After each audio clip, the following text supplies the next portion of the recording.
diperintahkan ibadah, cara merasakannya jangan menjadi beban kewajiban. Cara bacanya itu baca sebagai kasih Allah kepada kita. Kalau menjadi beban, nanti berat menerimanya, malas menunaikannya. Contoh kalau kita sedikit ingin detilkan misalnya, ya, wa'budu rabbakum, ibadah kepada Rabbmu. Kita bertanya, ya Allah bagaimana caranya? Lalu dirinci dalam Al-Quran, ya, tentang kualifikasi orang takwa. Ibadah pertamanya dalam bentuk sholat. Alladzina yu'minuna bil ghaibi wa yuqimunas sholat. Sholat kan contohnya satu, kita turunkan sholat misalnya. Nah ketika dicontohkan detilnya satu, sholat, nah, maka cara membaca sholat ini ketika akan ditunaikan jangan dipahami sebagai perintah formal ibadah, walaupun memang itu perintah. Ya, sholat hukumnya apa? Wajib. Wajib sifatnya apa? Kewajiban kan, yang harus kita tunaikan. Bentuknya perintah kan? Wa aqimus shalah, tunaikan oleh kalian sholat. Perintah mengandung unsur wajib. Wajib berarti harus dikerjakan kan? Nah perintah itu turun dasarnya sebagai kasih Allah. Jadi kalau perintah itu cuma bentuknya saja, formalnya untuk diberikan kepada kita. Tapi di balik perintah itu yang harus kita rasakan dan tanamkan ke jiwa kita. Jadi ketika diperintahkan sholat, jangan lihat kewajibannya. Karena nggak dilihat pun tetap wajib. Paham? Yang dirasakan itu maknanya, apa hikmahnya di balik ini. Karena itu ketika Nabi diutus pun bukan hanya menerangkan ini kerjakan, ini tinggalkan, tapi hikmahnya apa? Karena itu Nabi mengajarkan tentang hikmah karena diperintahkan Quran. Ya. Quran surah kedua Al-Baqarah ayat 151. Gak apa-apa lompat sedikit, kita masih di ayat 21 ya. Kama arsalna fikum rasulan minkum yatlu alaikum ayatina wa yuzakkikum wa yuallimukumul kitaba wal hikmah wa yuallimukum ma lam takunu ta'lamun. Jadi ketika diterangkan kepada kita ibadah, kata Al-Quran ada perintahnya dulu. Makanya ibadah yang ditanya perintahnya. Sebaliknya kalau urusan dunia, ya kan teman-teman sekalian, terkait dengan urusan dunia itu larangan yang dicarinya. Jadi kalau urusan ibadah jangan ditanya larangannya, karena sifatnya perintah. Ditanya dalil perintahnya apa. Saking sayangnya Allah, gak usah banyak-banyak, ini aja yang diperintahkan kerjakan. Jadi jangan tanya larangan. Kalau ditanya larangan gak akan ketemu dalilnya. Sholat subuh berapa rakaat? Boleh gak 3? Kan gak ada larangannya. Ada gak larangan ditemukan sholat subuh 3 rakaat? Sampai kiamat kurang 2 hari gak akan ditemukan. Karena memang salah pendalaman. Kalau ibadah itu yang dicari perintahnya. Kalau ada perintah kerjakan, maka turun ayat sebagai dalil. Ya, konsepnya begitu. Kama arsalna fikum rasulan minkum yatlu alaikum ayatina. Turun ayat dari kami. Apa ayatnya? Dalilnya apa? Wa aqimus shalah. Baru kita sholat. Lihat prakteknya dari Nabi. Contohnya bagaimana? Dibatasi saking sayangnya Allah, gak usah banyak-banyak. Tapi kalau kita ikuti dapat hasilnya. Nah sekarang bagaimana menjalaninya? Setelah turun ayatnya, belajar cara melakukannya, bahas juga hikmahnya supaya nikmat menjalani ibadahnya. Karena ketika ayat diturunkan, hikmah menyertainya. Itu permintaan turunnya hikmah itu sampai dimohonkan 2 orang Nabi dan Rasul, ayah dan anak.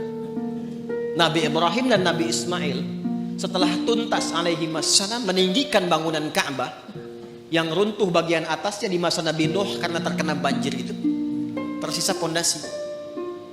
Masih ingat 2 tahun lalu saya terangkan, ya kan?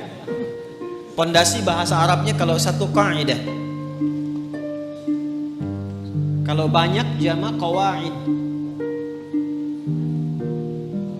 Meninggikan bahasa Arabnya rafa'a yarfa'u, ya, yarfa'u. Ka'bah itu pertama kali ditetapkan oleh Allah sebagai kiblat manusia, disebut bait. Inna awwala baitin wudi'a linnas, bait. Di Ali Imran ayat 96 itu. Di era Nabi Nuh alaihissalam terkena bagian banjir atasnya, tersisa pondasinya. Ka'bah ada berapa titiknya? 4 ya, kurang lebih gitu kan. Berarti setidaknya pondasinya ada berapa sudut? 4 bagian. Kalau 4 jamak atau tunggal? Jamak, berarti harus bentuknya qawaid. Meninggikan tadi apa? Yarfa. Apa yang ditinggikan? Bait. Buka Al-Baqarah ayat 127. Paling kiri sebelah atas di mushaf. Wa idh yarfa'u Ibrahimul qawa'ida minal baiti wa Ismailu. Ada ayat ini? Wa idh yarfa'u Ibrahimul qawa'id minal bait wa Ismailu. Dan ketika Ibrahim alaihissalam meninggikan bangunan Ka'bah itu, pondasi Ka'bah itu ditinggikan kembali, disertai oleh Ismail. Ada takdim wa ta'khir. Kenapa Ismailnya diakhirkan? Kalau katanya menyatu bersamaan, Allah bisa katakan begini, misal di luar Quran ya, wa idh yarfa'u Ibrahimu wa Ismailu. Tapi di sini Ismailnya di akhir. Wa idh yarfa'u Ibrahimul qawa'ida minal baiti wa Ismail.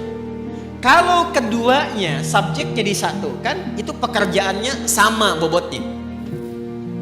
Tapi kalau yang satu diawalkan, yang satu diakhirkan, maka yang diakhirkan itu bantu-bantu saja. Makanya tugas awalnya untuk Nabi Ibrahim.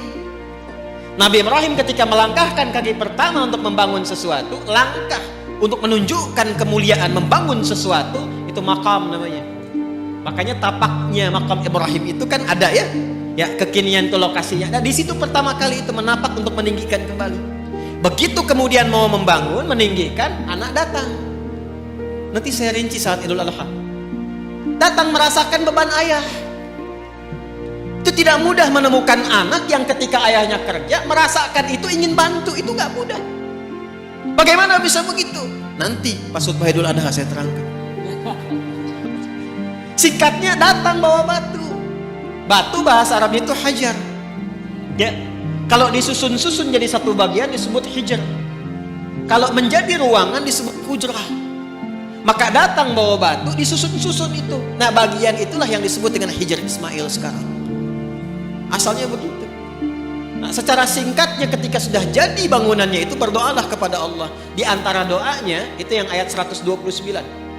129-nya, Rabbana wab'ats fihim rasulam minhum yatlu alaihim ayatika wa yu'allimuhumul kitaba wal hikmah wa yuzakkihim innaka antal azizul hakim. Ya Allah, mohon ya Allah, nanti utus rasul yang terakhir itu, rasul yang paling terakhir, karena rasul ini yang paling mulia. Ya, nanti setiap nabi dan rasul, nanti ketika masuk ke ayatnya kita akan bacakan. Itu semua nabi dan rasul bisa bertugas setelah mengambil komitmen perjanjian dengan Allah akan membantu risalah Nabi Muhammad SAW. Di risalah Nabi Muhammad itu sudah diviralkan di zaman setiap rasul sebelum kedatangan nabinya. Ya. Wa idz akhadallahu mitsaqan nabiyyina lama ataitukum min kitabin wa hikmatin thumma ja'akum rasulun musaddiqun lima ma'akum la tu'minunna bihi wa la tansurunna. Qala aqrartum wa akhadtum ala dzalikum isri qalu aqrarna qala fashhadu wa ana ma'akum asyahidin wa ana ma'akum minasyahidin. Jadi enggak mungkin ada rasul bertugas kecuali dalam tugas itu ada komitmen untuk membantu menerangkan dan menguatkan risalah Nabi Muhammad SAW yang akan bertugas kemudian. Nabi Ibrahim, Nabi Ismail itu keduanya bermohon, ya Allah, karena ini rasul yang paling mulia, maka mohon ya Allah lahirnya dekat tempat yang paling mulia. Mana tempat yang paling mulia di bumi? Ka'bah, di Makkah Al-Mukarramah. Karena itu satu-satunya nabi yang lahir dekat Ka'bah itu cuma Nabi Muhammad SAW. Nabi Ismail dimakamkannya dekat situ, yang dekat sumur Zam-Zam itu. Ya. Tapi yang lahir di situ hanya Nabi Muhammad SAW. Yang sekarang jadi tempat maktabah qadimah itu, ya, perpustakaan itu, ya, cuma sengaja disamarkan supaya menunjukkan kepada masyarakat itu, ya, tentang situs-situs yang benar, tapi tidak digunakan sebagai bagian dari penyembahan. Kadang nyampe sana ada yang salah kiblat, gitu, salatnya ngadep ke situ, makanya dituliskan di situ, pakai gambar-gambar dicoret begini.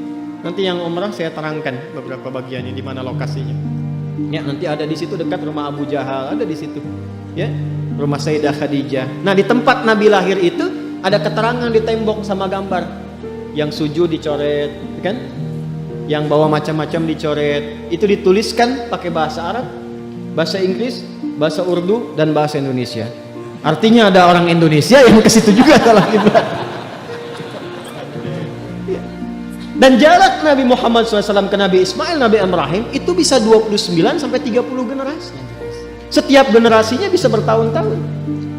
Muhammad SAW bin Abdullah, bin Abdul Muttalib, bin Hashim, bin Abdul Manaf, bin Qusay, bin Murrah, bin Kilab, bin Ka'ab, bin Ghalib, bin Fihir, bin Malik, bin Nadar, bin Kinana, bin Khuzaimah, bin Mudrikah, bin Ilyas, bin Nizar, bin Mudar, bin Ma'ad, bin Adnan, bin Addi, bin Adri, bin Muqawwam, bin Nahur, bin Tarikh, bin Ya'rub, bin Yasjub, bin Nabit, bin Ismail alaihissalam, bin Ibrahim alaihissalam. 29 sampai 30 generasi. Coba ulangi. Itu sudah minta, ya Allah, konstruksi risalah yang dibawa Nabi Muhammad itu kuatkan dengan ayat supaya jelas, kita tidak bingung kalau mau ibadah. Makanya orang Islam itu ibadahnya jelas. Jadi kalau ditanya sholatnya bagaimana, ini perintah Allahnya, ini contoh Nabi hadisnya, terus itu bisa ditelusuri, kebenarannya di Quran ada, di hadis tertuang, bisa dilacak lagi kebenarannya. Setelah itu bukan hanya cara dan ayatnya, hikmahnya pun ada. Karena itu yang pertama, membaca perintah pun pakai hikmah. Jadi ketika ada kalimat misalnya, maaf, wa aqimus shalah, tunaikan salat, lalu datang perintah itu diisyaratkan lewat suara azan. Allahu akbar, Allahu akbar. Begitu tiba suara azan itu, biasanya kalau iman sudah dikonfirmasi di hati, getaran muncul di jiwa. Iman itu kalau dari lisan turun ke hati, nanti kalimat azan itu dikonfirmasi oleh jiwa dengan getaran. Maka kalau Anda dengar azan, tiba-tiba ada getaran di jiwa untuk merespon itu tandanya keimanannya bagus. Itu ada di Quran surah ke-8 Al-Anfal ayat kedua. Kita masih di Al-Baqarah ayat 21. Innamal mu'minuna alladzina idza dzukirallahu wajilat. Jadi insan beriman yang sejati itu, kalau imannya masuk ke dalam jiwanya, nanti ketika disebutkan nama Allah ada getaran dalam jiwanya, merespon panggilan iman itu. Allahu akbar, Allahu akbar. Sudah azan, diminta siap-siap, diminta siap-siap. Lalu apa yang terjadi? Kalaupun dia bertanya, pikirannya bertanya, ya Allah, kenapa ya saya mesti sholat? Itu langsung dijawab, hayya 'alas shalah. Kenapa ya Allah? Hayya 'alal falah. Supaya kamu dapat falah. Apa itu falah? Bahagia dan sukses. Tadi yang saya terangkan di awal. Jadi kalau kita membaca setiap ibadah itu sebagai bagian jalan kebahagiaan dan kesuksesan, semangat kita sholat. Semangat. Apalagi paham fikihnya, apalagi mengerti hikmahnya, apalagi kita ngerti Qurannya. Ya Allah, nangis tuh kalau sholat itu. Allahu akbar. Ya ayyuhalladzina amanu ista'inu bisabri wassalah. Hei orang-orang beriman, kalau sedang ada kesalahan, sedang punya masalah, sabar, terima dulu. Jangan dikeluhkan. Karena masalah itu dihadirkan bukan untuk menjadikan dirimu bermasalah, supaya engkau meningkat kualitas, supaya kehidupanmu lebih baik lagi, supaya engkau makin teruji, makin kuat. Dan tidak mungkin kata Allah, aku menguji kecuali engkau sanggup mengatasinya. La yukallifullahu nafsan illa. Apakah berhenti sampai situ? Tidak. Datang kepada aku, minta solusi lewat salat. Ya ayyuhalladzina amanu ista'inu bisabri wassalah. Kamu sabar, terima dulu. Saat salat datang padaku, minta solusi. Jadi begitu dipanggil lewat salat itu, ditunggu kita mau minta apa. Baru kita berdiri baca Al-Fatihah, baca iyyaka na'budu wa iyyaka nasta'in. Hadis kutsinya mengatakan hadza baini wa baina 'abdi wa li 'abdi ma sa'al. Ini perjanjian antara aku dengan hambaku. Kalau hambaku benar cara ibadahnya, apapun yang ia minta sekarang aku berikan sepanjang maslahat untuknya. Itu hadis qudsi.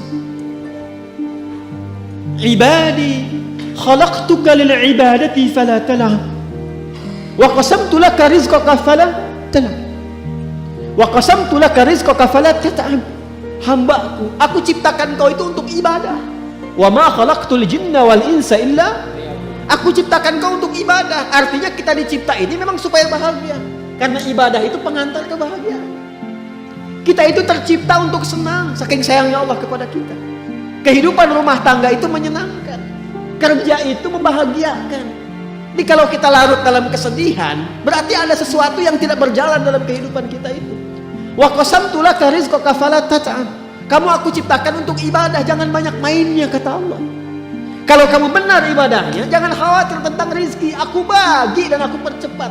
Engkau gak usah lelah mendapatinya. Itulah ibadah. Kurang apa Allah di situ? Dan itu dibuka untuk semua hambanya gitu. Itu yang luar biasa. Dan itu berjalan di setiap kesempatan generasi. Dari generasi awal loh. Sampai ke kita, sampai kehidupan berakhir. Kurang sayang apa Allah kepada kita?